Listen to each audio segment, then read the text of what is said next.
Welcome back to the show. We're joined here today by Randall Mckinnon, who's going to talk to us about how to generate ideas. Welcome to the show, Randall.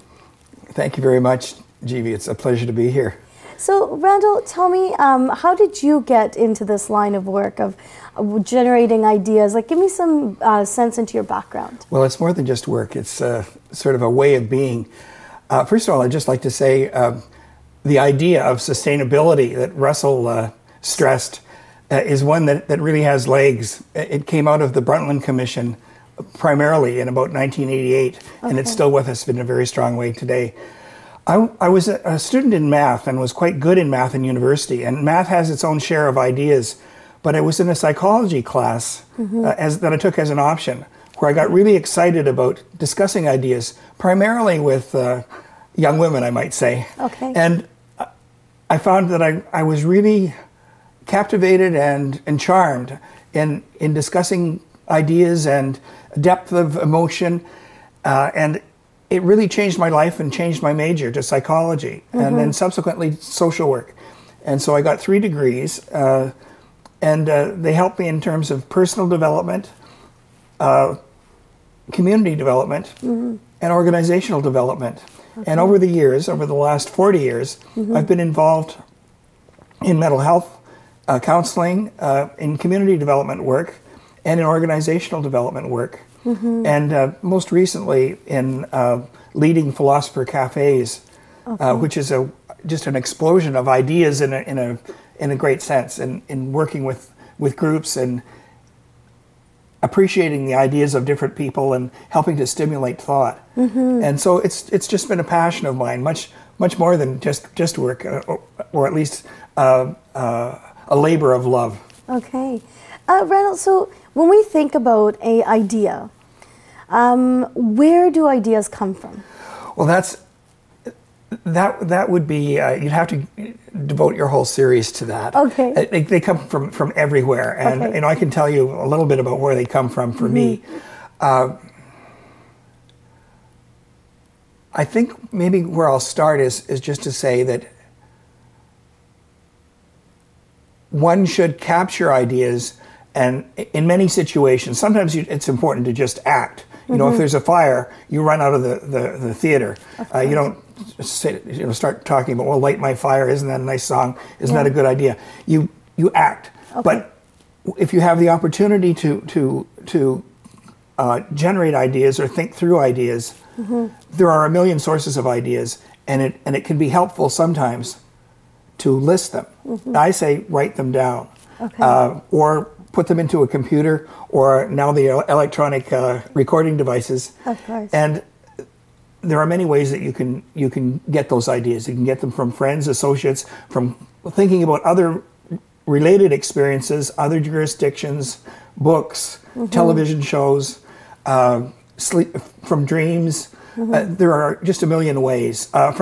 From newsletters on internet sites, from going to a dictionary and looking up words at random. There are just a million ways. And then it becomes important, you end up with a big basket full of ideas. Then it becomes important to winnow them down and come up with the ideas that are most relevant.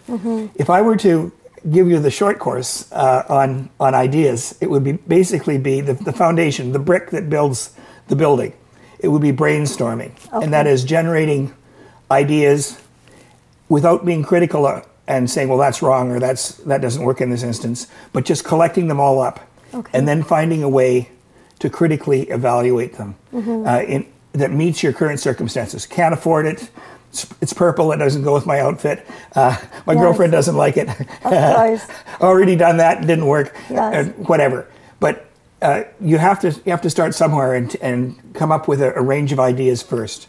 And there are a million things that you can do. You can get ideas from this chess set. You know, that could give you ideas. You can get ideas from your best friend, from your worst enemy, whatever.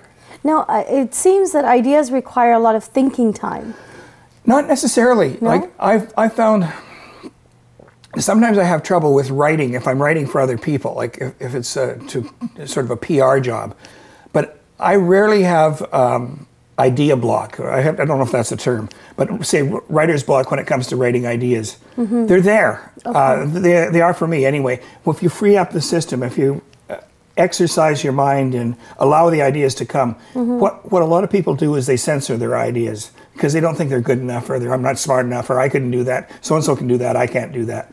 But ideas occur. Okay. And they're there for us to look at. You know, striped pillow over there. Well, maybe that's sort of like a con in a penitentiary. You know, well, what does that tell us? Maybe I'm leading a restricted life.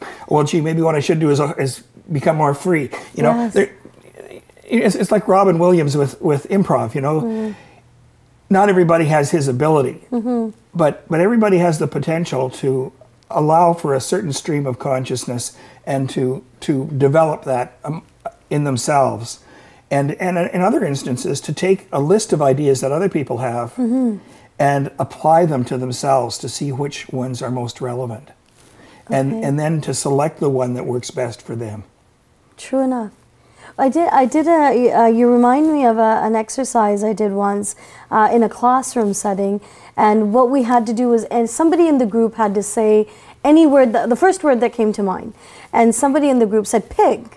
So what we did was we put pig up on the blackboard, and then we were asked to name all the characteristics of the pig. So they said the pig was pink, had 4 legs, had a curly tail, lived in the mud, etc., etc.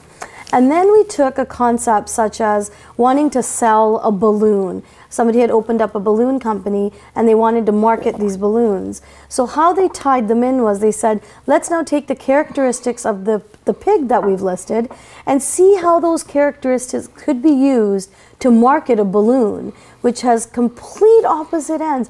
And it was amazing, the results that we saw. Well, one of the things that's right. And you think, what a stretch, you know? Yes. One of the things that I do, and I'm not suggesting that everybody do what I do, because, you know, ideas are my thing. That's the reason why I suggested it as a topic. Of course. I have a computer, and I have now about 35 categories of words. And when I think of, and I carry it with me, it's in my case right now, off camera. And when I have it open, and I think of something, or I'm reading something and I get inspired, I'll jot a word or a phrase down, or an idea down. And so I collect these. So I've got thousands of questions, thousands of phrases, thousands of lists of things that are related to each other.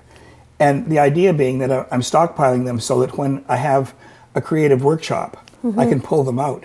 So just as something at random can be relevant, something that's been selected can maybe be even more relevant. Because what I would like to do, and if there's somebody out there who's into databases and wants to work with me, that would be great, is select something based on certain criteria and then use that specifically. You know, it might be a list of colors or a list of things that prevent bad things from happening, you know, related to police department, or a list of performance enhancers that are legal. Of course. You know, and so by being able to access them through a database,